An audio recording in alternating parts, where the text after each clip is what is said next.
tunaogopa kuwauliza watu, tukiwauliza mnasema watu wanagawa muungano. Hatugawi muungano. Hii nchi ni yetu kama Tanzania, lakini ndani ya Tanzania kuna Zanzibar na Tanganyika. Hatutakubali Wazanzibari kucheza na mali za Watanganyika. Tulifanya makosa. Hatuwezi kuendelea kufanya makosa. Kwa hiyo waelewe, hatutakonyeza gizani.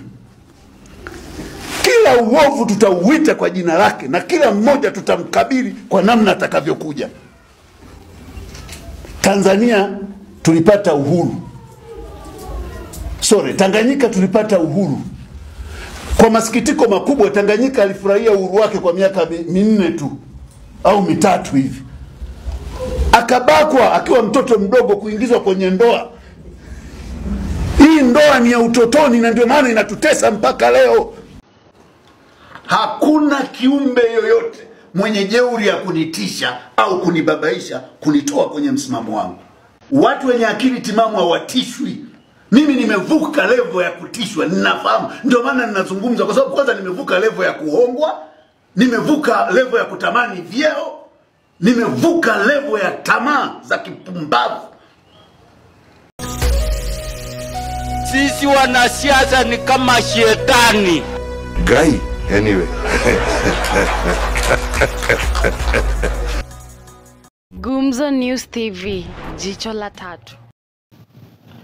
Hali bado ni tete kule Tanzania, ambapo Tanzania vile tunaongea hivi bado nyuzi joto la kisiasa lipo juu. Bado maandamano yananukia kule, licha ya Samia Suluhu kuweza kuhutubia bunge la 13 kule Tanzania siku ya jana, na akaweza kuagiza DPP wa kule Tanzania aweze kuachilia wale vijana wenye waliweza kukamatwa kwa maandamano, waweze kuachiliwa huru. Akaweza kuomba msamaha kwa Tanzania. Pia Suluhu aliweza kuenda zaidi na akaweza kuwapa pole wale waliofariki sawa na wale waliojeruhiwa kwa hayo maandamano. Pia Suluhu aliongezea kuwa akawapa mkono wa buriani wale wenye waliweza kufariki. Na zaidi pia hapo akaweza kuahidi atakuwa kiunda ama kubuni tume ama kamati ya kuweza kuangazia chimbuko la maandamano Tanzania siku ya uchaguzi wenye iliweza kutokea last month, chimbuko la hayo maandamano, na kutoa way forward baada ya kuchunguza ni kipi kilichochea vijana kuweza kufanya maandamano na kadhalika. So haya ndio mambo aliweza kuyaongea kwa bunge la 13 akilihutubia kwa ufunguzi wa bunge hiyo siku ya jana. But wa Tanzania waliweza kukataa hiyo msamaha na wakaweza kumpuzilia mbali, na wakaweza kushikilia huo msimamo wao wa kwanza kuwa hawataki Samia Suluhu, na ikiwezekana uchaguzi unafaa urudiwe, kwa sababu walisema hiyo uchaguzi yenye ilifanyika last month haikuweza kufikia vigezo venye unaweza sema ulikuwa uchaguzi wa huru na haki. Hayo kando, pia Watanzania tarehe 9 Disemba mwaka huu 2025 wameweza kuandaa maandamano makubwa zaidi ambayo yajaishuhudiwa Tanzania, na wameweza kuweka mikakati ya kufanya hiyo maandamano tarehe 9, ambapo wamedeclare tarehe 9 Disemba itakuwa siku ya huru kule Tanzania. So tunapoongea hivi maandamano yanapangwa kule.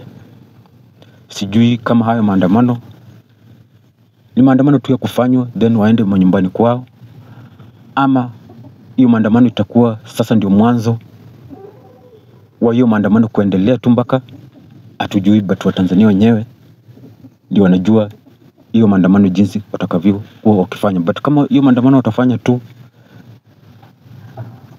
then waende manyumbani kwao. Ukumbuke pia polisi walikuja ile wakati wakawa wanawatoka kwa nyumba zao wakipiga au risasi. Polisi walikuwavamia mpaka manyumbani mwao. So kama ni hiyo maandamano watakuwa kifanya na kurudi manyumbani mwao, then wakuwe tayari kukabiliana tena na polisi. But kama hiyo maandamano wataendelea hivyo na kuendelea, then itabidi Suluhu Hassan aweze kuangalia njia ya kutatua huu mgogoro. Kando na hiyo, kuna huyu mwanaharakati, lawyer na president ama kiongozi ama rais wa mawakili kule Tanzania, ambapo anaitwa Boniface Mwabukusi. Boniface Mwabukusi, ukijaribu kumwangalia, is a prominent human rights lawyer in Tanzania who was elected president of the Tanganyika Law Society TLC in October 2025. As the leader of the TLC, is a strong advocate for justice, accountability and human rights, and has spoken out against police brutality and for the better access to justice. So haya ndio mambo Boniface Mwabukusi amekuwa akipigania kule Tanzania. Ni lawyer, ni mwanaharakati wa kutetea haki za kibinadamu kule Tanganyika. Pia ni rais wa mawakili kule Tanganyika, na aliweza kuchaguliwa Oktoba 2025 mwaka huu, na amekuwa akipigania sana kuhusu uwazi, haki za kibinadamu na jinsi polisi wamekuwa wakijaribu kukandamiza haki za kibinadamu kule Tanzania. Na pia amekuwa akipigania wale ambao wameshikwa na wakashtakiwa mahakamani, na unapata justice inaweza kudelay kule mahakamani. So amekuwa akipush sana watu waweze kupata ile access to justice. Na huyu Boniface Mwabukusi amekuwa mtetezi sana wa wananchi wa Tanzania. Amekuwa akigonga vichwa vya habari kila mara jambo linapotokea. Hajakuwa mwenye kusita kuongelea jambo lolote kule Tanzania ama Tanganyika jambo likitokea. Hakuna kiumbe yoyote mwenye jeuri ya kunitisha au kunibabaisha kunitoa kwenye msimamo wangu. Ninasema iga hii ni mkataba wa kijambazi uliolenga kuiba rasilimali za Watanganyika wa sasa na vizazi vijavyo. Watu wenye akili timamu hawatishwi. Mimi nimevuka level ya kutishwa, ninafahamu. Ndio maana ninazungumza, kwa sababu kwanza nimevuka level ya kuhongwa, nimevuka level ya kutamani vyeo, nimevuka level ya tamaa za kipumbavu. Mimi nimekubali utu alionipa Mungu. Ninawajibika kwa taifa langu. Na mimi ninakataa, kuna kauli ya kusema sisi tunapokea amri kutoka juu, amri kutoka juu. Mtu yoyote anayepokea amri kutoka juu bila kuzihoji ni mpumbavu. Nchi hii sio ufalme, ni nchi inaongozwa kwa sheria na katiba. Alafu tunaogopa kuwauliza watu, tukiwauliza mnasema watu wanagawa muungano. Hatugawi muungano. Hii nchi ni yetu kama Tanzania, lakini ndani ya Tanzania kuna Zanzibar na Tanganyika. Hatutakubali Wazanzibari kucheza na mali za Watanganyika. Tulifanya makosa, hatuwezi kuendelea kufanya makosa. Kwa hiyo waelewe, hatutakonyeza gizani. Kila uovu tutauita kwa jina lake, na kila mmoja tutamkabili kwa namna atakavyokuja. Tanzania tulipata uhuru. Tanganyika tulipata uhuru. Kwa masikitiko makubwa, Tanganyika alifurahia uhuru wake kwa miaka 4 tu au 3 hivi. Akabakwa akiwa mtoto mdogo, kuingizwa kwenye ndoa. Hii ndoa ni ya utotoni, na ndio maana inatutesa mpaka leo. Muungano usio wa Tanganyika, ndio maana changamoto hizi hawataki tukae, ni ndoa ya utotoni. Tunaibidi kukaa sasa ukubwani. Kwa hiyo lazima Watanganyika sasa tuongee. Na ndio maana tunasema the ultimate goal iwe katiba mpya, ili mali za Tanganyika zisimamiwe na Watanganyika, za Wazanzibari zisimamiwe na Wazanzibari, zile za muungano tuzisimamie kwa pamoja kwa maslahi ya muungano wetu. Hii biashara ya mtu kubaki na mali zao alafu wanakuja kusimamia mali za watu, ndio maana wanazila bila kuzionea huruma. Ndio maana wanaingia mikataba ya hovyo, hawashituki hata tukiwaambia. Na wenzetu walioko huko wamegeuka madalali na wapiga debe. Sisi wito wetu wazee, tunashukuru mmetusikiliza, lakini moja lililotuleta ni kuambia kwamba mtuelewe vijana wenu. Sisi sio vijana wakaidi. Hamjawahi kutusikia tukiiba. Hamjawahi kutusikia tukizulumu. Hamjawasikia tukigombana na mtu. Lakini mtuelewe kwa nini tumechukia kwenye hili. But Boniface Mwabukusi ameweza kuzua mdahalo pale kwa Twitter, na kwa mambo ambayo ameweza kutweet. Na kabla tuangalie mambo na makataa yenye ameweza kuyatoa, itaweza kuwa ni mara yako ya kwanza kutazama video ya hii channel na labda hujaweza kusubscribe, please take your time, subscribe. Pia vile vile watch hii video hadi mwisho, na kikubwa zaidi na kuomba uweze ku like hii video. Asante sana kwa wale ambao wameweza ku like sawa na kusubscribe. Nataka kuwashukuru sana. Na kabla ujeendelea zaidi, please subscribe, like, itakuwa ni jambo la muhimu zaidi. Tukiendelea, huyu Boniface Mwabukusi kwa Twitter account, ambapo kwa Twitter yake ameweza kusema iwe kifungo au kifo. Ameweza kutoa mambo 8 ambayo tunataka tuweze kuangalia aliweza kumaanisha nini kwa haya makataa na msimamo wake. Na kama kusikiza hizo video zake, ni kiongozi mwenye atishwi, kiongozi mwenye ameweza kusema hawezi kumhonga, hawezi kumpea cheo kwa sababu yeye tayari vyeo amevipokea. Na hata alienda zaidi akasema iwapo wanahisi wanaweza chukua vyeti vyake vya form 4, form 6, pia vyeti vya yeye kusomea wanasheria, wako tayari, wanaweza chukua hizo vyeti vyote. So msimamo wangu, hilo ni jambo la kwanza. Msimamo wangu kuhusu muungano uko bayana. Tuwe na serikali moja au la, tuwe na serikali 3. Hatuwezi kuwa na muungano ambao taifa moja linabakia na mambo yake yote, alafu mambo yote ya taifa lingine yanageuzwa kuwa ndio mambo ya muungano. Kama hatuwezi kuwa na serikali moja kama ilivyokuwa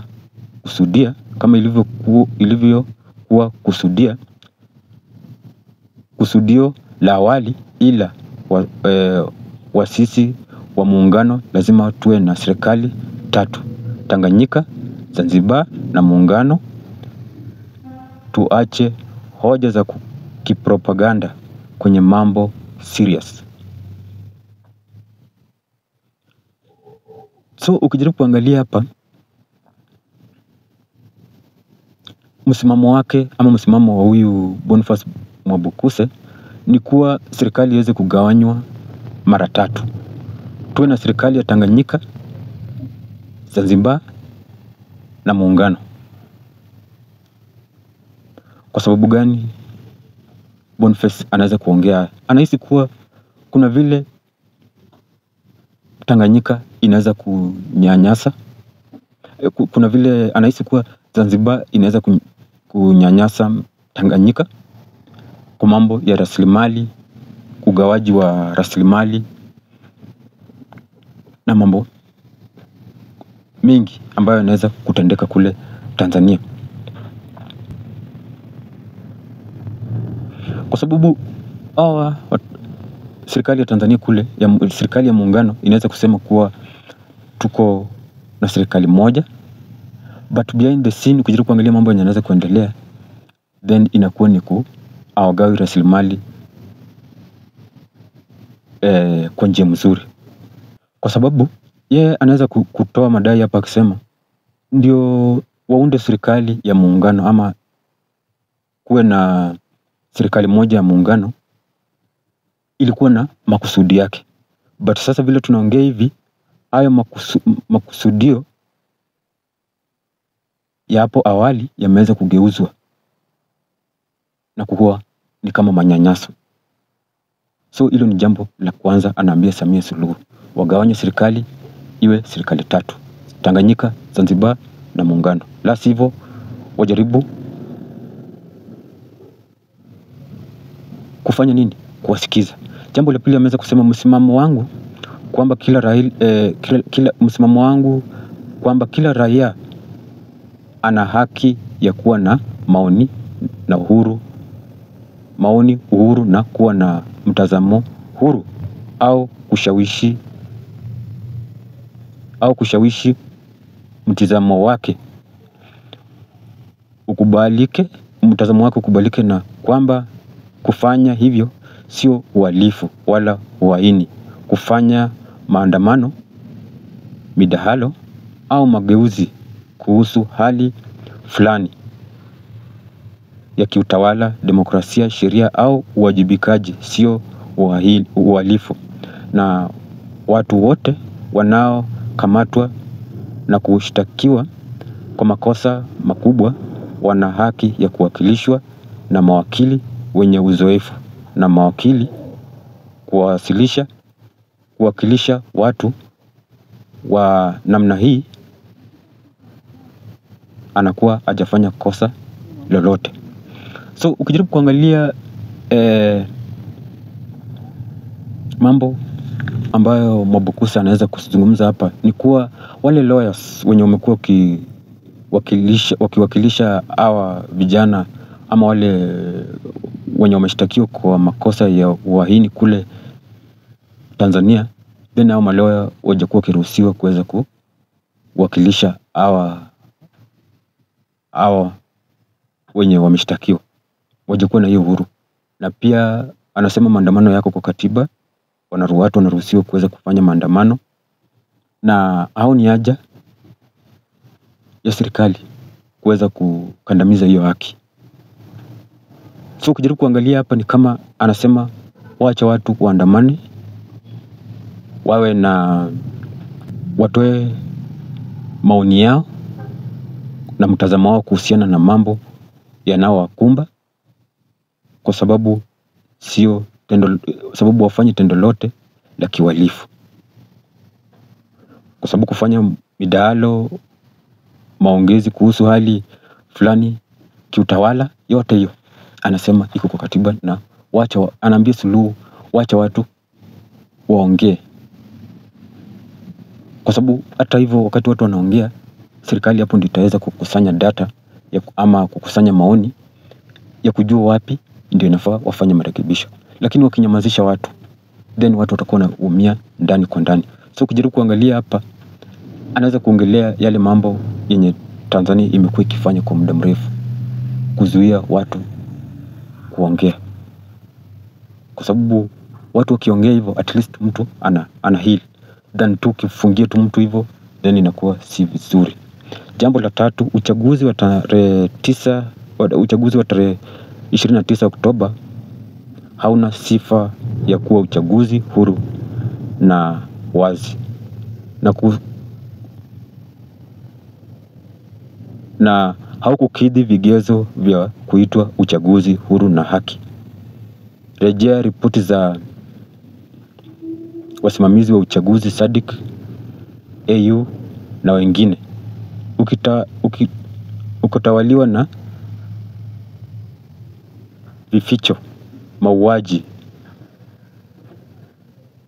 kuwekwa vizuizini kwa chama kikuu cha upinzani na kuzuiwa kushiriki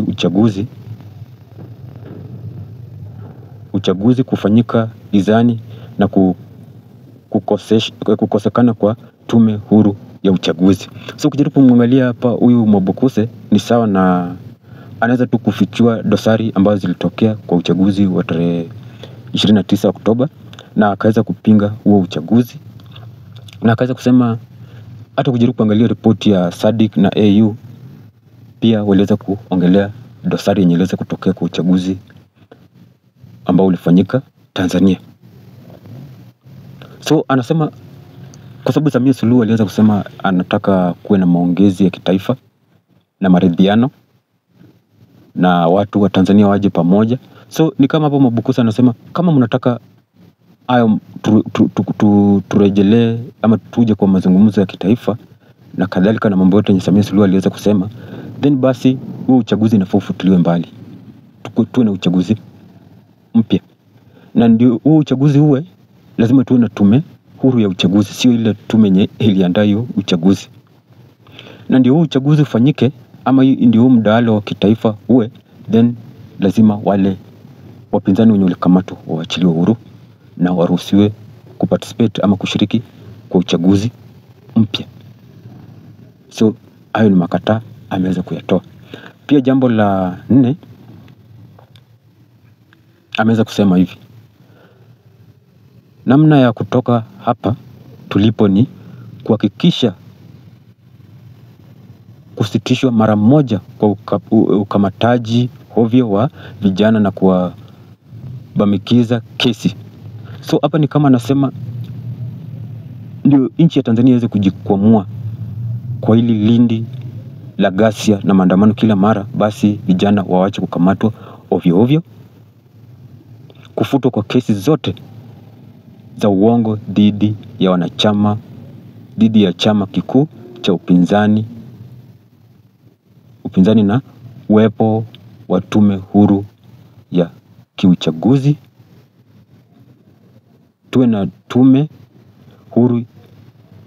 huru ya kiuchunguzi ya kimataifa ambayo ichunguze mauaji na upoteaji wa watu kuanzia kabla, wakati na baada ya uchaguzi, na iangazie uhalisia wa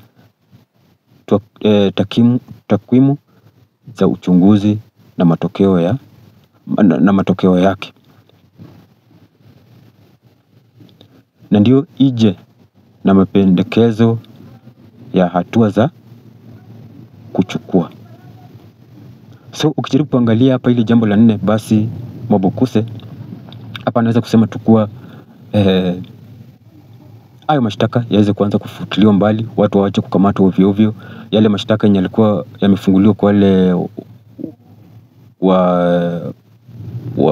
viongozi wa upinzani, hayo mashtaka yaweze kufutiliwa mbali, na kuwe na tume huru ya kimataifa, sio tu ya Tanzania bali ya kimataifa, ikuje kuchunguza watu wenye waliweza kufariki, watu wenye waliweza kujeruhiwa, watu wenye waliweza kupotezwa, watu wenye waliweza kutekwa nyara. Hiyo ripoti yote iweze kutoa takwimu kamili, na kuwe na tume nyingine ya uchaguzi. So kujaribu kuangalia ni sawa na Kenya vile tulijipata 2007.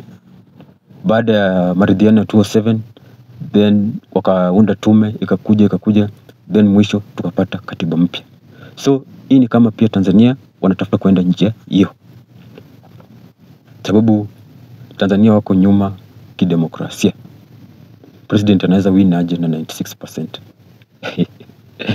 Jambo la 5, serikali itoke hadharani ikiri kwamba yenyewe ndio chanzo cha kusababisha vijana waandamane kwa ujeuri wa viongozi wake na kutopenda kusikiliza ushauri, na kwamba vijana wale hawakuwa na njia nyingine ya kueleza hisia zao, kwani mahakama ilikwisha onekana kutokuwa sehemu sahihi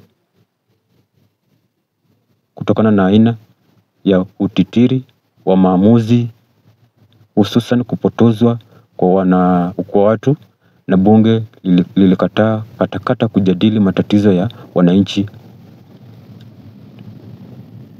na kujigeuza kikaragozi cha serikali, na hawakuwa na njia nyingine isipokuwa hiyo, na kuwa kwa makusudi au uzembe iliruhusu vyombo vyake vya ulinzi kutumia silaha moto dhidi ya waandamanaji na wasio waandamanaji, na kuua wananchi, hata wale ambao hawakuwepo kabisa katika maandamano, ikiwemo watoto wadogo na kina mama walioshambuliwa katika nyumba zao. So kujaribu kuangalia hapa ni kama watu walishambuliwa kwa nyumba zao. Kuna pia kando na watu kushambuliwa kwa nyumba zao, kuna watu waliweza kupigwa risasi, kujeruhiwa na wako kwa maandamano. Na pia bunge limeweza kutekwa nyara na executive kule Tanzania, so hawezi tetea mwananchi tena. Mwananchi analalamika, wao wamefumbia macho. Hiyo ndio ililazimu vijana kuweza kuenda barabarani na kuweza kuandamana. Kwa sababu kama pia serikali ingefuata ushauri na kuweza kusikiza wananchi, then Tanzania tarehe 29 Oktoba, basi nchi ya Tanzania ingeweza kutumbukia kwa ghasia, mauaji yenye yaliweza kutokea kule Tanzania. Laiti serikali ingeweza kusikiza wananchi. Na ukiangalia hivi, Boniface pia anaweza kutaka serikali iweze kujitokeza hadharani na kukiri kwamba yenyewe serikali ndio chanzo ya haya mambo yote. Jambo la 6, wahanga wote na familia zilizoathirika, serikali iwajibike kuonesha wapi waliko waliotekwa na kupotezwa, na pia ioneshe miili ya wale wote waliouawa katika sakata la Oktoba 29, na kuhakikisha kuwa wale waliohusika kutekeleza mauaji haya wote wanachukuliwa hatua za kisheria. So hii ni kama kusema wale watu ambao walitekwa nyara na wakatokomezwa, inafaa miili yao iweze kuoneshwa kama bado wako hai, watolewe kama bado wako hai. Kama wamefariki pia bado miili yao iweze kutolewa, ili wapendwa wao waweze kuzika, ili watu wao waweze kuzika wapendwa wao kwa njia ya heshima. Na pia familia yao iweze kupata haki. So hilo ni jambo la 6 Boniface ameweza kusema. Pia jambo la 7, msimamo wangu kuhusu sakata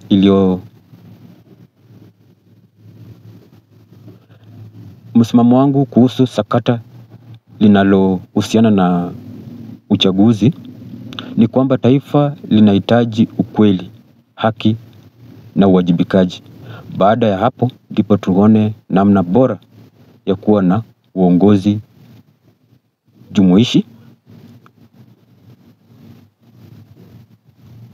inayowasilisha ridhaa ya wananchi, kwani hawa waliopo sasa, japo de jure ni viongozi, de facto wanaokosa uhalali wa kijamii kupitia mazingira ya namna zoezi la uchaguzi lilivyoendeshwa. So kujaribu kuangalia hapa, jambo ambalo Boniface anapigania tu ni ukweli, haki na uwajibikaji. Ndio jambo ambalo Boniface Mwabukusi anaweza kupigania. Na kuweza kusema hiyo uchaguzi yenye iliweza kufanyika si iko uchaguzi ya huru na haki. Jambo la 8 na la mwisho, kwa maandamano ya jinsi kupinga dhuluma za kidemokrasia sio uhalifu, bali ni matokeo ya ukaidi na kutopenda mashauriano kwa baadhi ya viongozi wakuu wa serikali. Jambo linalopelekea vijana kukata tamaa na kukosa matumaini. Tusipojifunza kutatua mambo yetu kwa kuzungumza, asili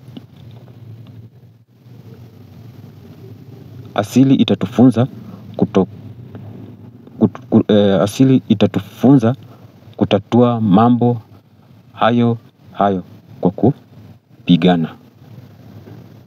So hapa ni kama najaribu kumaanisha wale viongozi wakuu serikalini waliweza kukaidi mambo ya Gen Z wa Tanzania ambao walikuwa wanajaribu kuyaongelea, wakawa wanawanyamazisha. Na hiyo ndio ilifanya mpaka vijana kule wakakata tamaa, wakaona the best way ni kwenda kufanya maandamano, kwa sababu wamesema no reforms no election. Bado serikali iliweza kukaidi na wakaweza kufanya election yenye waliweza kufanya watu kujitokeza kupiga kura, kulikuwa na gasi kule nini, but mwisho unasikia wapiga kura 36 million waliweza kuvotia Suluhu Hassan. So kujaribu kuangalia mambo kama hiyo, then inakatisha tamaa wananchi, na wananchi wanakuwa sasa wenye kuzua vurugu kama vile tulivyoona. Akaweza kumalizia na kusema tusiwindwe ili kuuawa au kubambikwa kesi kwa sababu ya msimamo yetu. Hoja hazipingwi, hoja hazipigwi na rungu. Hoja hazipigwi na rungu. So akaweza kusema ni vizuri kama serikali ya Tanzania ya Mama Suluhu itaweza kuketi na kuweza kusikia, ni vizuri kama serikali ya Samia Suluhu itaweza kuketi na kuweza kusikiza vijana wa Gen Z wa Tanzania na raia wa Tanzania, na kuweza kusikiza wale wanaharakati wanajaribu kusema nini, wapinzani wanajaribu kusema nini, ili wakama up ama ili waje na njia sawa ambao wataweza kutatua mambo yao kama wa Tanzania. But kama itakuwa ni kupigwa, kubambikwa makesi ya uongo ili kuweza kunyamazisha sauti ambayo inatetea mwana Tanzania kule, then itakuwa si vizuri. So haya ndio baadhi ya mambo 8 Boniface Mwabukusi ameweza kuyasema, na Mwabukusi anaanzisha harakati za kuweza kugawanya Zanzibar waweze kukuwa na serikali yao, Tanganyika wawe na serikali yao, waweze kujitegemea, wawe na rais wao, Zanzibar wawe na rais wao na serikali yao na bunge yao, Tanganyika pia rais wao na serikali yao, kwa sababu ni kama kusudio la Zanzibar na Tanganyika kuja pamoja, then hilo limeweza kunajisiwa, na sasa demokrasia pia imeweza kunajisiwa, na haki za kibinadamu kule Tanzania imeweza kunajisiwa. So inakuwa hakuna tena nchi pale. Ndipo unaona viongozi wa upinzani, haki za kibinadamu, wale wanaharakati wameweza kukuja pamoja na kuweza kuangalia wataleta solution gani ama wataleta mwafaka gani pale Tanzania. So ni vizuri Samia Suluhu aweze kuwapa sikio, aache kuwapuuza watu wa Tanzania, raia wa Tanzania, ili waweze kukuja kwa conclusion ya haya mambo yote, kwa sababu mambo ya kuandamana, mambo ya kutumia mtutu wa bunduki, vitu wa machozi haitasaidia wana Tanzania, na kupuuza wananchi wa Tanzania haitasaidia Tanzania. So the best way ni kuweza kuketi chini, kuita pande zote kwa meza, kama vile Samia Suluhu alisema atekeleze haya mambo, isiku tu ni ile speech ama ile taarifa tu kusoma. Pana aita hao viongozi wote aweze kukalisha hao chini, hata kama ni kuunda hiyo tume iweze kukalisha hao viongozi wote chini, waweze kujadili mambo yapi yanawakumba. Hata kama ni kubadilisha katiba ya Tanzania, wabadilishe ili Tanzania iwe na mwamko mpya, kwa sababu tusiwe tuna chama kimoja ambacho ndio CCM kinatawala Tanzania hii muda yote, but chama kingine kijaribu kuchipuka, then inakuwa ni kama uhalifu. Tumeona vile chama cha Chadema jinsi kimevyo vurugwa, mpaka hata kwa uchaguzi mkuu akijaweza kushiriki kwa uchaguzi mkuu uliokamilika last month. So kujaribu kuangalia mambo kama hayo, then baadhi ya mambo ambayo yanatia vijana wa Tanzania hasira na wananchi wa Tanzania, ndipo unaona wanaandaa maandamano tarehe 9 Disemba. Ndipo unaona harakati za kugawanya Tanganyika na Zanzibar zinaendelea, ni kwa sababu ya mambo kama haya.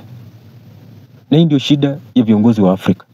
Wakisha kuwa kwa mamlaka na kulewa power, then inakuwa sasa hakuna kusikiza wale wenye wako chini, hakuna kusikiza wananchi, hakuna kusikiza raia. Inakuwa ni wao ndio kusema, kwa sababu tayari washalewa mamlaka. Na hiyo ndio imefanya viongozi wa Afrika wanadharauliwa vibaya zaidi. Ndio imefanya sasa tumekuwa na one term hapa Afrika. Ndipo sasa tumekuwa na ile jeshi inageuza serikali, kwa sababu serikali imefika point haiwezi kusikiza wananchi. Wapa tu sikio wananchi, inakuwa ni vigumu. Sasa inabidi mpaka jeshi wanaingilia kati. Inabidi mpaka wananchi wanaandamana, mpaka viongozi wanaweza kutorokea nchi zingine, kwa sababu ya shinikizo zimezidi. Laiti ungekuwa unachukua masikio na kuwapa wananchi na kuwasikiza ni nini wanataka, ni nini hawataki, then hapa Afrika hatungefikia hapa. Hatungefikia hapa kabisa. Sijui wewe unaweza sema nini? Kama uko na maoni tofauti, please tupane pale kwa comment section, na itakuwa ni vizuri. Kwa sasa, bye bye, tukutane kwa the next